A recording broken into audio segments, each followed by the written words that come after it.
Design tokens are now available in the Plugins API, which means you can finally manipulate tokens programmatically, generate them, sync them, transform them, connect them to external tools, even pipe them throughout AI workflows or MCP clients. If you are building internal tooling around Penpot, this has been requested a lot. Let's see two examples. The first one is clearly that we can now develop plugins with features built around design tokens. For example, here we have a plugin that makes it easier to manage and visualize tokens, as well as create sets and different types of tokens. So we can extend the functionality Penpot already offers, or even build new actions on top of what's already here.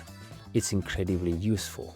The second example is, of course, using your favorite AI client in Penpot connected via MCP server. This way, we can ask the AI things like extract the necessary tokens from my Penpot design to create my design token system and store in Penpot.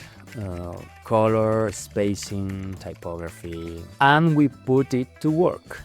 As you can see, the agent connects with Penpot, understands everything it needs to know about design tokens thanks to its connection with the plugin API, and gets right to work. I have sped up the response a bit for the video. We can see how it now not only created the tokens with a great naming conventions, but because I asked it to, it also applied them directly to the elements in my design, which is a massive time saver.